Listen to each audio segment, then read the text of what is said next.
TVC track continues. First, I'd like to thank our sponsor, Simplify, for sponsoring our track today. And just a reminder to make sure you silence all cell phones and help us out. Phaser's on stun. We're just about ready to go with our next speaker. And first, though, word from Danielle.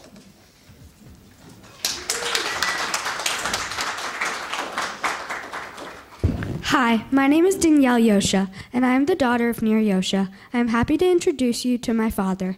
Nir started his career as a squad leader in the Israeli Intelligence Corps. He helped with gathering intelligence, tracking the growth of terrorist organizations.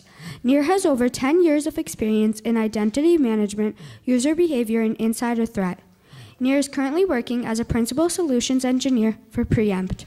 He helps customers with building a strong security posture around identities and by supporting technical implementation of Preempt products. Nir publishes his posts on LinkedIn and speaks occasionally at security conferences. Please welcome my father, Nir Yosha.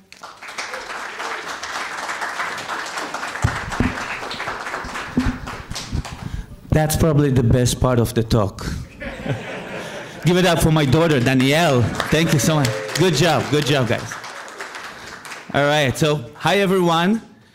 Before we start, by a show of the hand, just to understand the audience, who is here a security operation? All of us, almost. Any pen testers, IRs,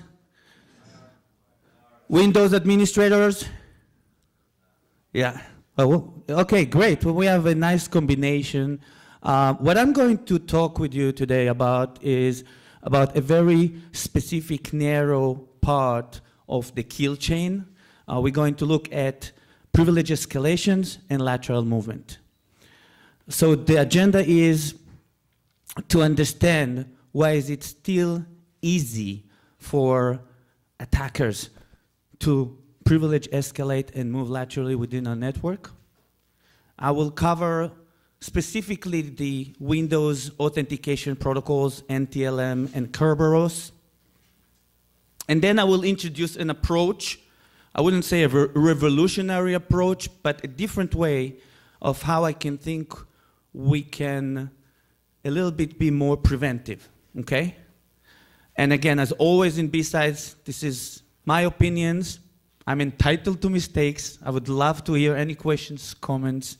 So let's begin. So as we all know, the initial intrusions usually starts with a local escalation before we can go into domain. And unfortunately, Windows still makes it easy for us. So for example, the latest claim from Windows about them being able to block any drivers unless they are part of the hardware development center. So this is an example from Benjamin Delpy on how a Windows 10 with the same version is going to upload Mimikatz driver into Windows. And let's wait for the smiley face.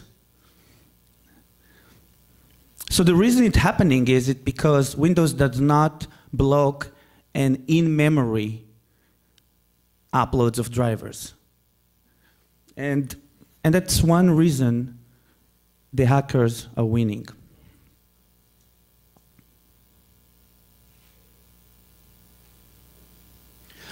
But we, and when I say we, I mean all of us, including me, are guilty with making it easy for the attackers as well.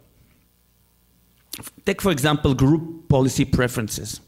Did you know that with group policy preferences, I can set up the same password for the entire domain, across all users, and at the same time enable the 500 accounts, the local administrator, which by default is disabled in Windows 10. As Windows administrators, we give too many privileges to users that can do exactly the same work for less. And we have things like stale accounts, accounts that are basically haven't been used for the past 6 months, right? Probably a good way to reduce the attack surface by disabling those accounts. Stealthy admins. So Windows has some design flows where users that are not part of the domain administrators can either replicate hashes or sometimes reset other users, which makes them, in effect, an administrator. And obviously, making passwords too simple, giving them away, using stolen passwords, it's all there. So once we escalate a user's within a local machine, the next step is escalating it within the domain. Now, Windows did some research and came up with Credential Guard. Everyone is familiar with Credential Guard? The idea is good, right? Credential Guard takes a specific space in memory and keeps the NTLM secrets and Kerberos secrets within it. It basically blocks any user space or even the kernel to access the information.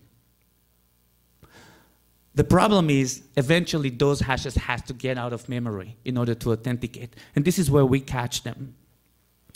So, here's another demo of a Mimikatz version that runs on Windows 10 with Credential Guard enabled.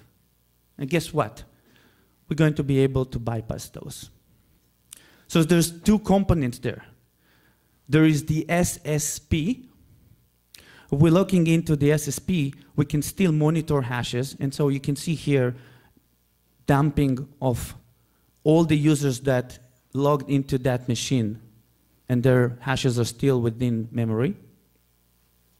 You can also dump all the Kerberos keys. So there's a command within Mimikatz that takes care of that as well.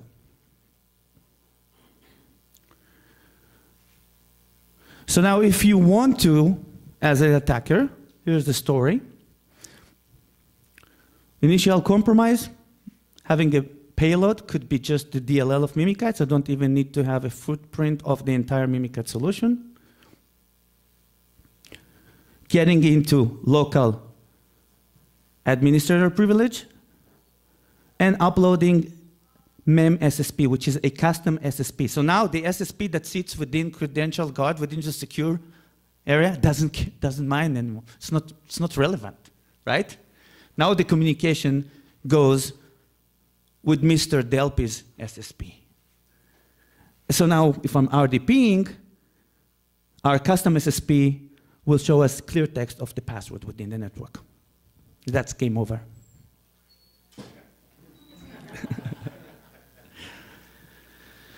So we continue with our journey. We got our local privilege escalated. Now we escalated our privilege within the network.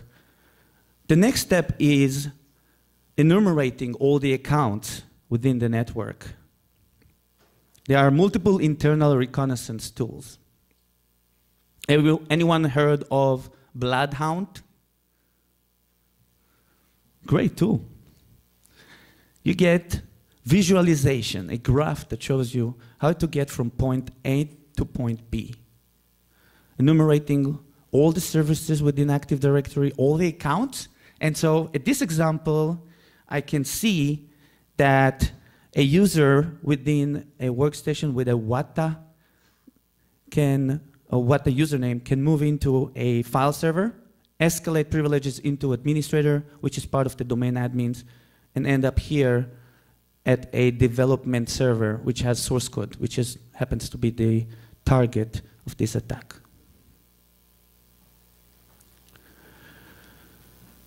And that's a recycled process. That's continuously moving within the domain from one machine to another until you end up with either your finance server or a PII or whatever your target is. Now, why it happens? The main reason is the authentication protocols having design flows. Let's start with NTLM. We all know about NTLM. NTLM version 1 has 52-bit of encryption. Can be decrypted real quick. NTLM SSP, like you showed earlier, could be a custom one. And NTLM does not have mutual authentication. And if that's not enough, does anyone here has any Windows 7 or 2012 server in their environment? Right? Anything under 2012? Anyone has 2008 servers in their environment? So it's, yeah, I was about to ask about 2003. I think your hands would have been raised too, no? Anyone has 2003 in their environment? NT? So it's very nice theoretically, but it's not really practical, right? NTLM is still live and kicking on every network we have. And you cannot backpatch this. You cannot backport anything because this whole Credential Guard based on Hyper-V. Now, Kerberos is a better authentication protocol than NTLM, but it's not perfect either. So did anyone know that actually Kerberos principles have an RC4 hash, which is the same hash as NTLM uses, in order to trust between principles? Everyone probably heard of golden ticket, right? The idea behind golden ticket is that if you get a hold of the KERB-TGT hash, you own the system. Whoa. If you get a hold of any TGT, any ticket, granted ticket, you can take it and mobilize it, move it to another machine. So there's no mutual authentication at that level as well. And eventually, someone will get a hold of services using Bloodhound or other systems, and eventually those will be able to be part of ForgePack, which is basically customized service ticket for Kerberos. So here's another thing. Did you know that Microsoft smart cards using a hash in the back end for authentication? In other words, if I get a hold of the smart card hashes, doesn't matter that it's a passwordless solution, I can still authenticate. And unless those authentications were disabled, which is not the default, pass the hash, NTLM relay, all of those attacks are still relevant even when you use smart cards. So this is how attacks works, right? This is 99% of the attacks. They all start with a low user space on an insignificant workstation. There's a local escalation.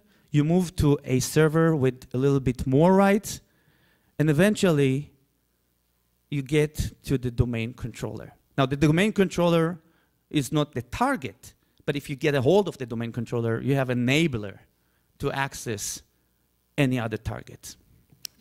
And so if you look at the history of attacks, APT29 discovers few vulnerabilities with regards to escalating the Win32 cases to a kernel mode driver and gain privileges. APT1 has a use case where they, or incident where they were filing movement from your network outside and so on. So how do we stop this madness and why it happens? So a lot of us are running monitoring tools, but the monitoring tools are creating logs. There's no really interruption or inceptions to the traffic. You create logs while there is maybe an access to your workstation, and then there's another log when the workstation moves to a server, and maybe there's another log when eventually you get into the domain controller. But the fact that you create all the logs, in the best case, is you're getting a lot of information coming in into your SIEM and ending up with potentially an alert. And if you're lucky, you find the alert. And if you're lucky, you act on that. But even if you act on that, there's going to be a long time between the initial intrusion and the actual action, the remediation. And the reason is, we're really depending on those logs. So we spend a lot of money on all those vendors that create those logs, and a lot of money on all the security guys that are supposed to analyze them, but we're not helping preventing those attacks. So we have to find a better way. And some people think that building walls are better ways. But let's see if there are other solutions. So for example, if we're looking at a book from Tom Olzak called Just Enough Security, he talks about attack surface reduction. And he claims something similar, right? He says, the aggregate attack surface that you look at basically depends on all those service accounts, and just at the end of the day, you understand what is the imminent threat to your organization. And at that point, it's not imminent anymore. It's an actual threat, right? The idea behind attack surface reduction is to break those attack surfaces and to start having controls that potentially can block those attacks.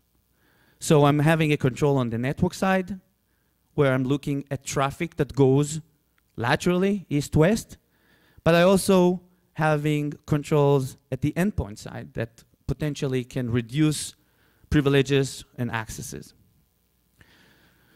So the term is, and I don't know if you heard this term before, is adaptive enforcement.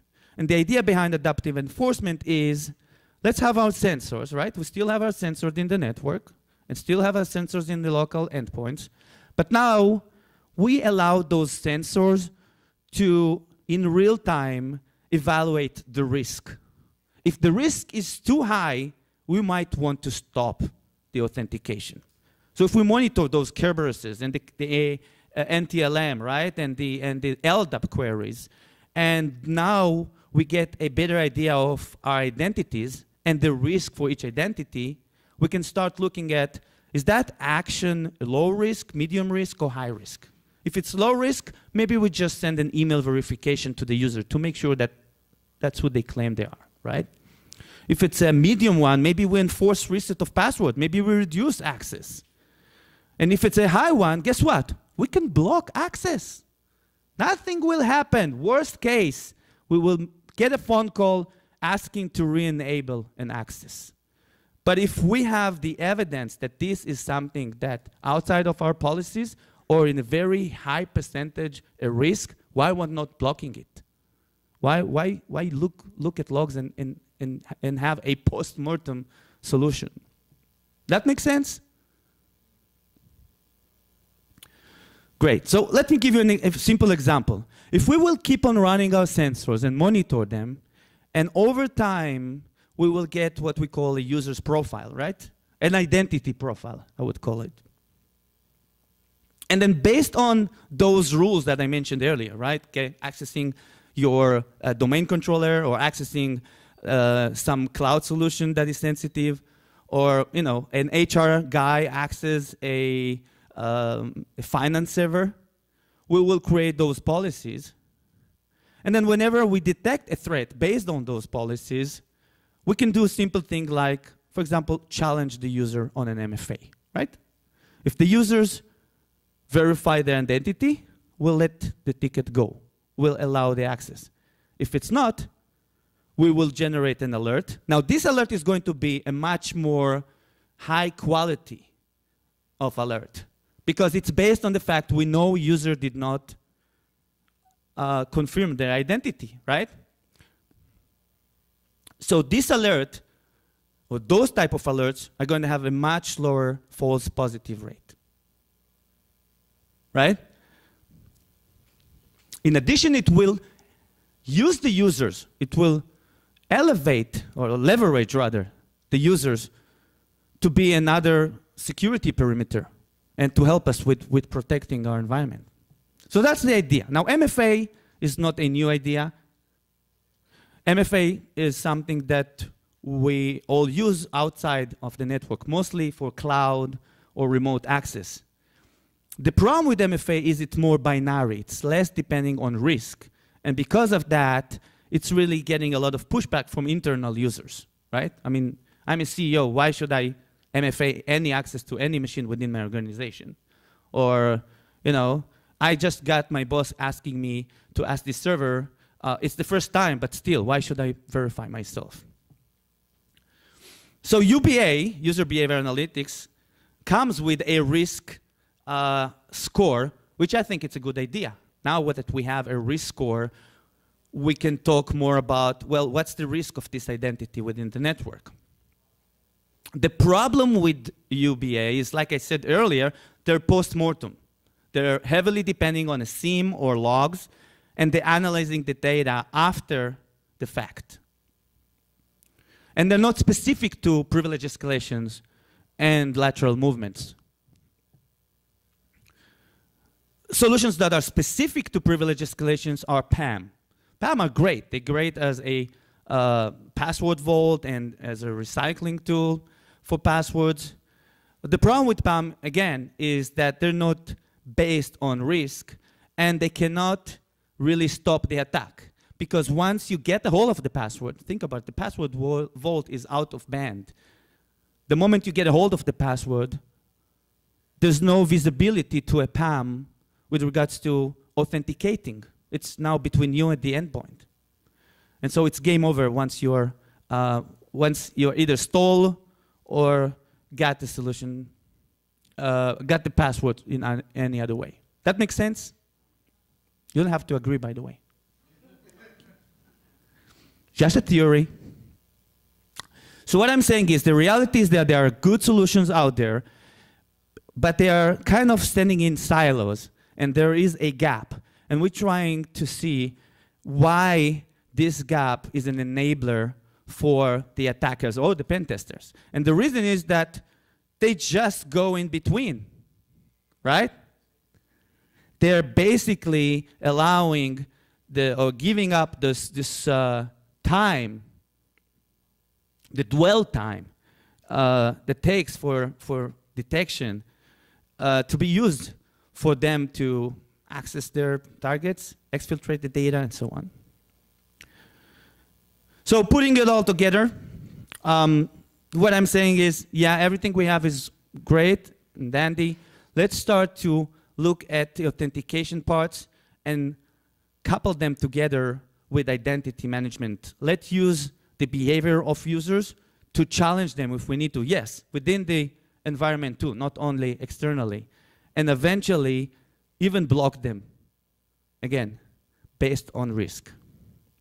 So a couple of last words on best practices. We probably all know that, right? With regards to passwords, we need to be very clear on that. We shouldn't have the same password across the entire domain. We shouldn't have passwords that never expire or passwords that we know were already in some kind of a breached list with the threat intelligence type of a feed. And we need to reduce, in general, reduce the privilege to the users.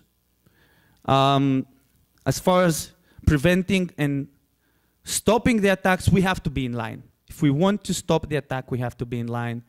And we need to make sure, when I showed you this little portion of privilege escalation and lateral movement, that we check all the boxes in that path.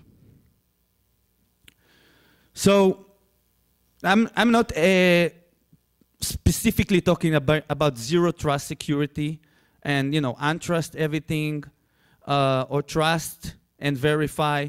What I'm saying is we should improve the access controls by adding a little bit more sensor in between. Verify the users, validate the device, and limit access and privileges based on behavior. So with that, I want to thank you for your time and have a great day. We have time for questions? Yeah, any questions? Yes, please. Sure.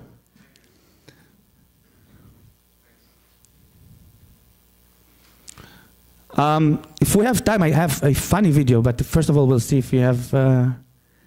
Yes, please. I don't have a question, but just kind of a comment or recommendation. For those of you wearing socks, you have access to your e-log. JP Cert has a great resource of all the event IDs that are attributable to lateral movement and all these attacks. I highly recommend reaching out to that. It's a huge help. Okay, so JP Search, right? Yeah, it's JP Cert. yeah, for those who didn't hear it. There's also anyone's familiar with the MITRE attack framework? Yeah. So I think the MITRE attack framework enumerates very well also all the attack phases, but specifically for privilege escalations and lateral movements. Any other questions? Okay, well, thanks for your time. This is just a reminder for how easy it is for us to... Anyone saw that? About cybersecurity today and how safe people's passwords are. What is one of your online passwords currently? It is my dog's name and the year I graduated from high school. Oh, what kind of dog do you have? I have a Chihuahua Papillon, And what's his name? Jameson. James. And where did you go to school? I went to school back in Greensburg, Pennsylvania. What school? Hempfield Area Senior High School Oh, when did you graduate? in 2009. It's like my cat's name and then just like a random number. Okay. And so you had this cat for a while? Yeah, she's my childhood pet. Aw. And what's her name? Her name is Jolie. Jolie. So like a password of yours would be Jolie and then a number. Yeah. Like number 1? Like my birthday, Oh, when is your birthday? June 12th, Oh, nice. And what year were you born? 95. Oh, great. So Jolie, 6, 12, 95. Got it. My password right now? No, I cannot do that. But we all want to know what it is so we can tell you if it's strong or not. Oh my goodness. Let me think. Okay, one is Tel Aviv. Yeah. 4, 6, 8, and then Israel. It's only 3, but it's for me it's strong enough. Ireland, 1, 2, 3, 4. Gemma, 1, 2, 3. Spelled Gemma. Oh, beautiful. Yeah, Like, so what? Like what's a good Italian password? my grandma's name, What's your grandma's name? Maria. Maria. So Maria is your password? Oh yeah. Oh yeah. Thank you, guys. Thanks. Great job. All right, thank you.